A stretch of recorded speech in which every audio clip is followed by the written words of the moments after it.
sempre confiando em o nome de Jesus. Amém. Ainda de pé, vamos receber pastor José Fernandes.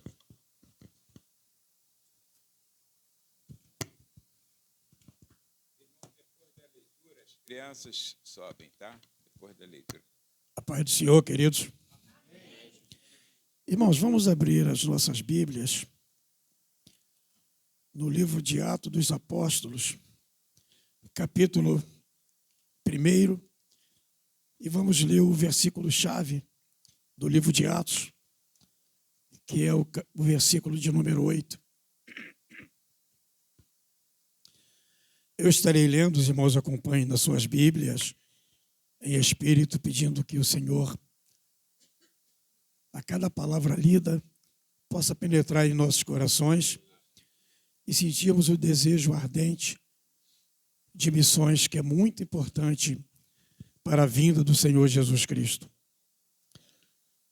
Assim está escrito: mas recebereis a virtude do Espírito Santo, que há de vir sobre vós, e ser-me-eis testemunhas, tanto em Jerusalém, como em toda a Judéia e Samaria, e até os confins da terra. Amém? Poder sentar, irmãos. Irmãos, falar de missões não é fácil. É bom quando nós ouvimos alguma coisa, algo diferente do nosso dia a dia aqui, do nosso modo de vivente, podemos dizer assim, por outras pessoas que passaram por outros estados aqui do Brasil caótico, que precisa de missões, no exterior também, porque nos traz um grande legado e aquilo até nos motiva bastante. Eu estava aqui ouvindo, algumas palavras que foram ditas por alguns irmãos. A priori, eu quero pedir aos irmãos que nos perdoem, por termos chegado com meia hora de atraso. Eu tinha comentado com o pastor Moisés que ontem eu estaria lá em Seropédica, junto com a nossa parentela. Mas o meu carro começou a dar um problema, começou a bater, batida esquisita, desde daqui de Éden, indo para lá. E lá chegando, eu pedi ao meu ex-genro que desse uma olhada para mim, e ele verificou, falou: olha, você pode ir tranquilo, vai devagar, porque é problema de embuchamento, mas dá para ir. Eu falei: tudo bem. Saí de Seropédica, mais ou menos umas 6 horas da noite. O carro começou a bater demais, muito forte, e eu praticamente a 20 km por hora. Minha esposa nervosa e eu orando, pedindo a Deus para que chegássemos até aqui, para que depois, amanhã, nós fizéssemos, ou levássemos para a oficina para fazer o que tem que ser feito. E nesse ínterim, hoje, a minha esposa falou assim: olha, eu vou chamar o Uber para você, que você vai mais rápido, vai chegar lá em tempo hábil. E eu falei: tudo bem. Só, irmãos, que nós moramos, já comentei com o pastor Moisés, nós moramos numa região ali, que eu tenho o hábito de dizer que o condomínio fechado. E quando o Uber atinge um determinado espaço, ele não passa, porque não tem como passar. Eles voltam. E ali eu fiquei naquela expectativa e falei: não tem jeito, vou de ônibus. Porque quando nós assumimos uma responsabilidade, nós temos que cumpri-la. Na pior das hipóteses, se estivermos doentes ou coisa qualquer.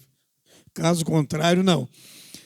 Então, irmãos, eu vim, peguei o ônibus, saltei lá fora, não esperei o 437, porque ele passa aqui perto, porque demora muito. E peguei o primeiro para Nilópolis e estou aqui para a honra e glória do Senhor. Irmãos, o nosso irmão estava falando do sonho. Às vezes parece uma coisa assim bem light, bem fácil. Mas eu tenho o hábito de dizer na igreja que de dentro da igreja Deus vai tirar uma igreja.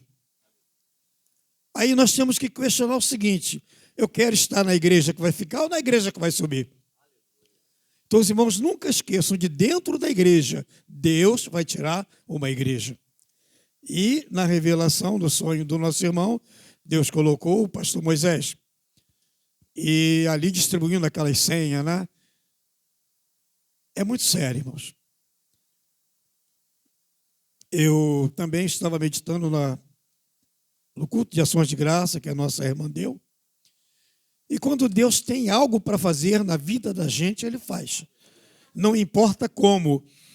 E eu estava lembrando do pastor que nós deixamos lá na Bahia, no município de Piripá. E ele é pedreiro, trabalha com eletricidade, uma série de coisas. Estava no andaime, trabalhando, e tomou um choque, levou uma queda muito feia. E nessa queda que ele levou, ele sentiu o braço esquerdo, se não me falha a memória. E aí foi dores em cima de dores. E lá nós estamos numa região bem afastada, né, dos centros urbanos, um hospital básico lá em Piripá, mas que não tem atendimento mais aprofundado. Casos sérios tem que ir para a Vitória da Conquista. E ele foi lá para o hospital e lá deram a medicação para ele e mandaram vir para casa tirar raio-x, disseram que não tinha nada, que estava tudo bem. E as dores não passam. Dores. Ele ficou mais ou menos uns 2 meses sentindo dores. Para os irmãos terem uma ideia, para não me alongar mais, este mês, depois de muitas adiações de consulta com um especialista de ombro, ele conseguiu conversar com o médico. E o médico disse para ele o seguinte: olha, se você tivesse operado nos dias que você sofreu o acidente, você teria 0% de chance de ficar com o braço movimentando. Nem 40% você movimentaria e provavelmente o braço poderia ficar inutilizado. E eu estava meditando porque normalmente nós estávamos orando, pedindo a Deus e às vezes até questionando: poxa, mas ele sofreu um acidente em fevereiro, eu sou no mês de junho. Mas tudo isso é providência divina. Irmãos, ele é um pastor muito dedicado, tem idade até para ser meu filho, um pastor muito dedicado, tem um amor muito grande pela obra, trabalha de uma forma incondicional para a obra do Senhor.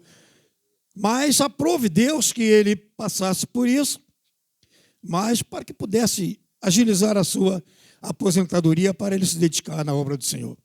Irmãos, porque lá é difícil, a obra lá é bem complicada. Então eu queria passar para os irmãos um pequeno relato de algumas coisas, né, que eu vivenciei. Não posso dizer que vivenciei missões propriamente dita, porque a gente tem que estar em lugares mais diferenciados possíveis. Mas o nosso Brasil, ele tem uma diversidade muito grande, o regionalismo impera, até mesmo dentro do Rio de Janeiro. Dependendo do local em que nós estivermos, nós vamos sentir a diferença. E o que acontece? Nós, principalmente nós, assembleianos, nós somos muito corajosos, somos indicados para missões, e muitas vezes a gente não tem um preparo prévio, muitas vezes a gente não sabe o que vai enfrentar pela frente, mas vai. Né? Tanto que temos aqui obreiros missionários em lugares, principalmente na África, que é um lugar crítico demais. Muitos obreiros ali, missionários, morreram queimados, mas não negaram o nome do Senhor. Já vi relatos, inclusive, do Haiti, ouvindo um comentário do pastor Davi Cabral, e ele falando que ali as mães estavam alimentando seus filhos com aquela terra que lá tem um barro cinza, e aquele barro que eles estavam dando para as crianças para não morrerem de fome. Precisou chegar lá a obra missionária para poder ajudar. Então, irmãos, eu passei por alguns momentos, em alguns lugares, senti a diferença do regionalismo, da região, né, podemos dizer assim, da maneira, do modus vivendi do pessoal ali, de alguns locais. E primeiro eu me deparei com o Conselheiro Lafayette, Minas Gerais. Para nós é tão pertinho, né? 400 quilômetros daqui a Lafayette. Mas existe uma diferença grande na maneira do pessoal se portar e outros fatores, né? E algumas coisas me chamaram a atenção, algumas coisas eu guardei. Uma certa feita, eu estava verificando um ponto de pregação, porque nós gostamos sempre de ampliar a tenda, né? Colocar pessoas para que haja o crescimento, né, do ministério. Em especial, eu digo, o Ministério de Madureira, que nós pertencemos, né? E estava na casa de uma irmã, uma senhora, e ela ali, conversando com ela, porque nós íamos abrir um trabalho na garagem que ela tinha, porque ela nos ofereceu a garagem, e graças a Deus ali foi uma bênção. Então ela virou para mim e falou assim: não, bobo. Quando ela me chamou de bobo, eu estranhei. Uma senhora me chamando de bobo. Mas é hábito do povo mineiro. Tudo é bobo, não bobo. Bobo, não bobo. Já na Bahia, moço. Moço. Lá tudo é moço. Moço. Então, interessante, irmãos.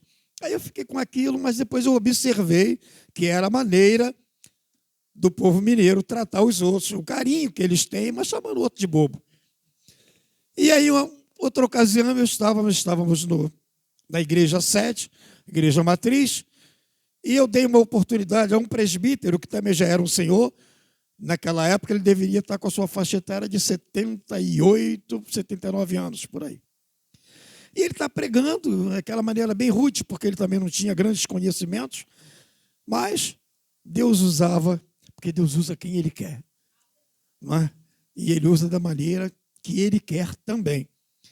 E o presbítero começou a pregar, de repente ele vira e fala: não, irmãos, porque eu sou trambiqueiro.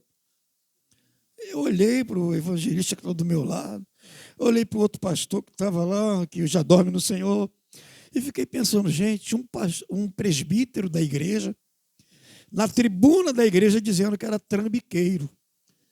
Que isso, gente? Eu pensei, lá no Rio de Janeiro, se fosse trambiqueiro, eu já estava preso ou alguma coisa contrária. Aí, irmãos, depois eu fui descobrir o que seria trambiqueiro para eles. Eles fazem barganha. Eles trocam, por exemplo, ele troca uma televisão, vende o fogão, e a coisa toda, o fogão, uma televisão, o rádio, é fazendo trocas, né, barganha, para ganhar alguma coisa em cima disso, e eles chamam de trambique, trambiqueiro. Aí os irmãos veem como a gente tem o problema de regionalismo. Estávamos construindo uma congregação num bairro chamado Lima Dias, e eu fiz um contato com a loja de ferragens, que nós estávamos acostumados a comprar material para a obra, porque quando a gente está na obra do Senhor, eu nunca fui pedreiro, mas pegava na colher de pedreiro, pegava na enxada, pegava na pá, pegava qualquer coisa para poder ajudar os irmãos a fazer a obra do Senhor, desde aqui do Rio de Janeiro. Então eu fiz o contato lá com a loja e pedi para eles: olha, me manda 1 metro de pedra, por gentileza. Tudo bem. Aí eu estou lá guardando a pedra, eles vêm com as pedras marroadas desse tamanho assim. Aí eu falei para eles: não, rapaz, não é isso não. É pedra britada. Ah, se o senhor tivesse falado brita, a gente sabia. Mas falou pedra britada, nada feito. Uma outra ocasião, fui na igreja da Roça, nós fazíamos muitas festas na igreja, né? Aniversário da igreja, e eu fui visitar um irmão que tinha um sítio e falar com ele para que ele nos cedesse um saco de aipim para nós fazermos café para os nossos irmãos, que nós íamos receber irmãos do Rio de Janeiro, irmãos de Congonhas e outros lugares lá, e normalmente é muita gente. Aí estou sentado conversando com ele pedi a ele um saco de aipim. Ele falou: ah, irmão, só me desculpa, mas eu não tenho aqui não. E ele estava com as aipim na mesa lá. Não tenho isso aqui não, irmão. Eu falei: mas peraí. O irmão servo de Deus, mentiroso, mentindo, não tem aipim, o aipim é aqui perto de mim. Aí o irmão Paulo, que sempre andava comigo, né? Hoje ele está bem doente, está lá em Macaé. O irmão Paulo falou para ele: não, irmão, isso é aquilo ali. Ah, irmão, isso aí é mandioca. Se o senhor falasse mandioca, eu sabia. Aí me deu um saco de mandioca, eu levei, né, para a igreja, né? Deu lá na terra dele é macaxeira, né? Macaxeira. Então, irmãos, ele não sabia. Outra ocasião, final de ano. Para mim, é de praxe, né? Todo ano tem que ter o bacalhau e a rabanada. Aí tudo bem. Chego no culto lá na festa da igreja, me reúno com os irmãos. Um coopera daqui, outro coopera dali, vai. Aí eu e a esposa resolvemos fazer rabanada. Vamos fazer rabanada? Vamos. Fizemos uns 2 pratos enormes de rabanada, colocamos naquela mesa grande. E nós estamos ali, serve conversa com o outro. De repente, nós olhamos, a rabanada sumiu.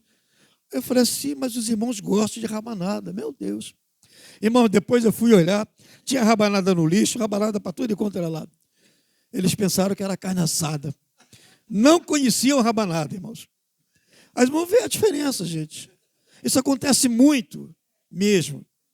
Aí tudo bem. Na Bahia. Chego na Bahia, né, para fazer a obra do Senhor ali, com muito carinho, com muito amor. Eu já conhecia o município há 10 anos. Só que normalmente eu ia lá uma vez por ano. Só. Fora disso, não. Aí, primeira coisa que nós estranhamos quando chegamos ali no município de Piripá. Os terrenos lá são enormes, são grandes, né? E em cada terreno tem um pedaço separado onde fica o cemitério da família. Eu falei, gente, não tem cemitério aqui? Enterrar as pessoas no mesmo terreno em que moram. Mas é normal. Eles colocam ali, faz um espaço reservado e botam o cemitério da família. Recentemente, agora, morreu a matriarca, até a avó do pastor Antônio, que eu deixei na Bahia. E ela foi enterrada lá no quintal da família. E aquilo para mim foi estranho. E outras coisas, né, que se a gente ficar conversando, a gente perde muito tempo. Mas chegaram para mim e disseram assim, você tem uma manga aí para mim? Eu falei, manga? A gente pensa na manga, que normalmente nós utilizamos. Mas manga lá para eles é pasto. Os terrenos são grandes, eles botam, né? Planta aquele capim específico, né? Para ovelha, para o gado. E aí chama de manga. Você tem uma manga? Eu falei, não. Não tenho, não. Aí fui descobrir o que era manga. E aí vai outras coisas para frente. Mas, meus irmãos, nós poderíamos até dar uma papirada aí, revisar através da internet, buscar alguns obreiros, né, que trabalham com missões e trazer alguma coisa para nós. Mas eu estava orando ao Senhor, pedindo a Deus, porque é uma grande responsabilidade. Quando alguém sobe à tribuna, quando o pastor confia em alguém, eu agradeço muito ao nosso querido irmão, ao meu querido amigo pastor de longas datas, né? E de confiar, né, a tribuna para que nós venhamos a ministrar uma palavra. E eu digo para a igreja, olha, a responsabilidade é muito grande. Aquele que vem à tribuna, o pastor confia, entrega nas mãos, e se ele falar alguma coisa que não condiz com a realidade, não condiz com a Bíblia, o pastor puxa o paletó dele, rapaz, você está falando besteira. E eu já passei por situações muito difíceis na igreja, né? E aprendi muito isso. Então, a gente que está ministrando a palavra, temos que estar dentro dos parâmetros da Bíblia, nós assembleando dentro dos parâmetros da Assembleia, né? Para que a gente não venha a trazer coisas que não condiz com a realidade em que vivenciamos. Antes de nós entrarmos aqui, uma certa feita, eu fui a Camboriú, né? Gideões Missionários, e ali eu vi vários testemunhos de missões. E uma que me chamou a atenção, do pastor Cizino falando, é porque eles têm missões em Cuba. E os irmãos sabem que Cuba é terrível, é terrível. Eu não posso nem entrar no mérito, porque eu sou um pouco politizado. Se eu entrar no mérito, é terrível Cuba. E o pastor dizendo, olha, lá em Cuba, um frango para uma família de 5, 6 pessoas tem que ser para uma semana. Não é para um dia, não, uma semana. Eles ficavam se alimentando até do caldo da galinha. De repente até não tinha mais gosto, né? Porque para durar uma semana. E os cultos que eles realizavam nos canaviais escondidos. Porque não poderia ficar abertamente, porque os irmãos sabem que determinados regimes não aceitam a igreja, não aceitam Jesus Cristo, não aceitam Deus. São totalmente contra a religião. Às vezes dizem, né? Porque Deus, mas Deus da boca para fora, irmãos. Não tem nada de Deus no coração. Então a situação era muito caótica para eles. O irmão falou do frango aqui, dos irmãos, é Moçambique, né? Moçambique. Uma certa feita nós estávamos numa convenção e um missionário da África recebeu a oportunidade para trazer uma palavra e ele disse que ele chorou quando ele sentou à mesa lá com os pastores e deram a ele uma coxa de frango. Ele disse que nunca tinha conseguido comer uma coxa inteira, porque lá não tem. Uma coxa lá é para dividir para várias pessoas. Então o povo passa necessidade. Os missionários que saem daqui para outros locais, irmãos, é difícil. Não só no exterior, não, também no Brasil. Nós temos lugares no Brasil que está terrível. A ilha de Marajó, irmãos, está uma coisa tremenda. Terrível, terrível. A região indígena tem tantas coisas, irmãos, que a mídia não mostra para nós. Mas está difícil. Então, orando ao Senhor, irmãos, aí Deus me levou a esse grande apóstolo, o apóstolo Paulo. Segundo, né, os grandes relatos, o maior missionário da época da graça, o apóstolo Paulo. Grande homem de Deus. Aí nós questionamos. Apóstolo Paulo, um grande homem de Deus, grande missionário, mas já a priori ele enfrentou um constrangimento muito grande, porque a aceitação dos apóstolos com relação a ele como apóstolo de Cristo, porque ele não viveu com Cristo, embora mais ou menos contemporâneo, mas não viveu. Mas eu vou voltar um pouquinho atrás. Quem foi o apóstolo Paulo, irmãos?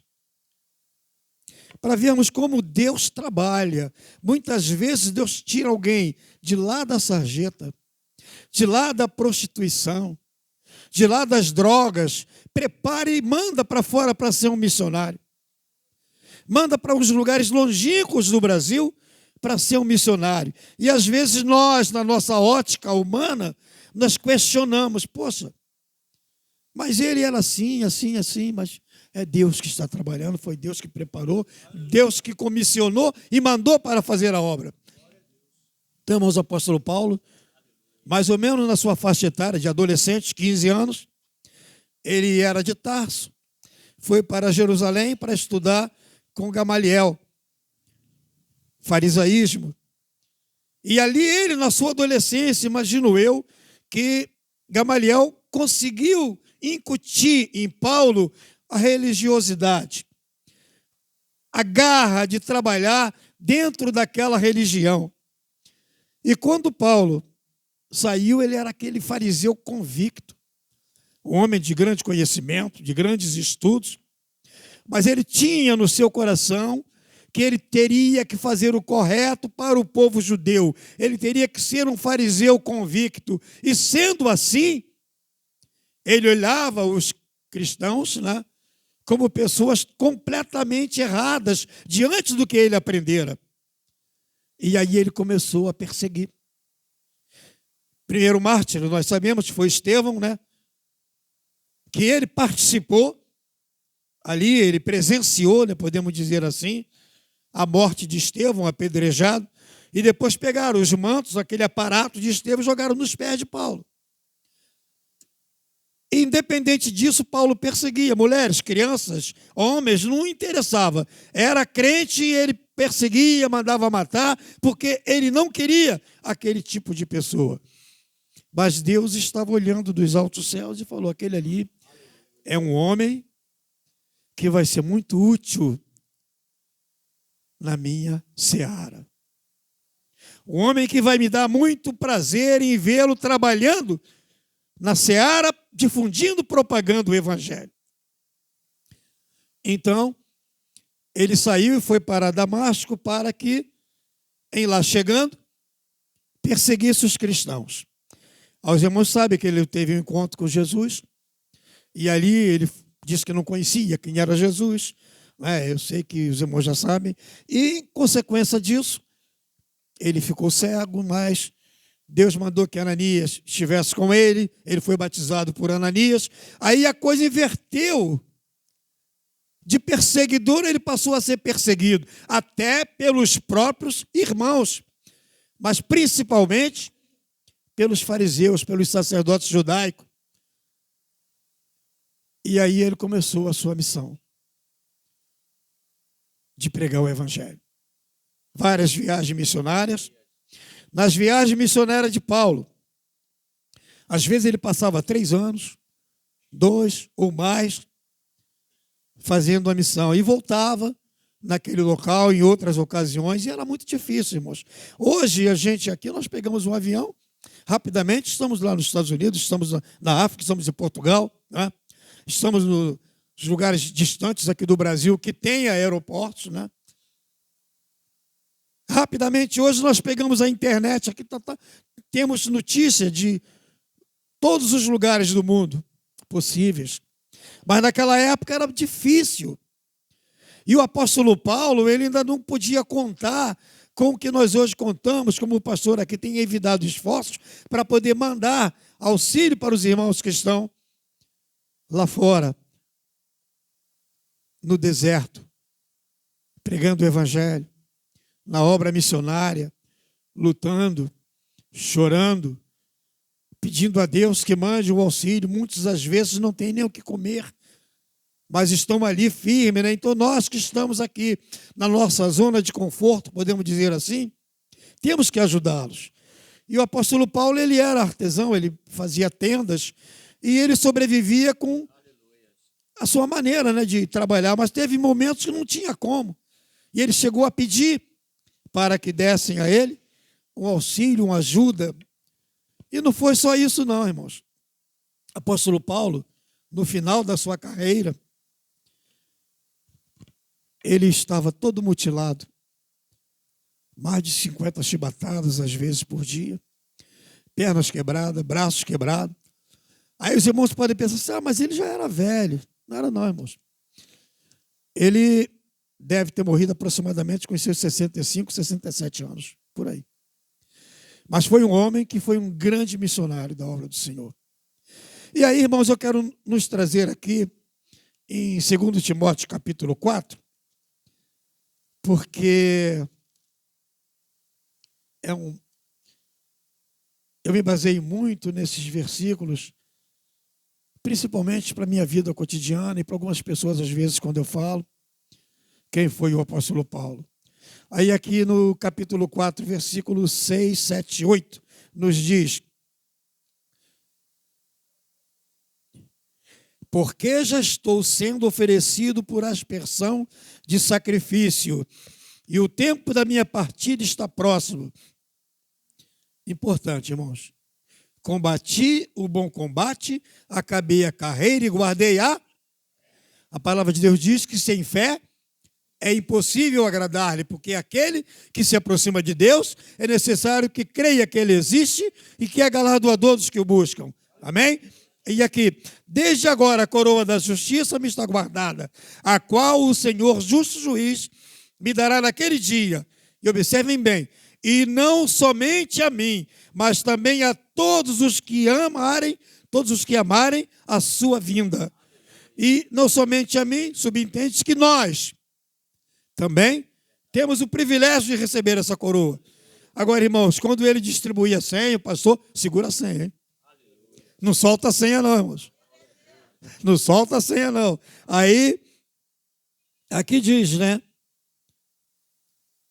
Até aqui mesmo. Combati o bom combate, acabei a carreira, guardei a fé. E o versículo final da vinda de Cristo, para nós temos que amar a vinda do Senhor. Irmãos, os dias estão terríveis. O nosso Brasil está passando por situações calamitosas, situações difíceis, né? Agora nós observamos o que está acontecendo com os nossos irmãos gaúchos, né?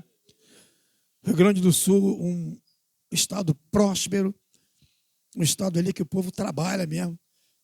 O povo não quer saber só de carnaval, futebol e mulher, não. Eles querem trabalhar, mas trabalham.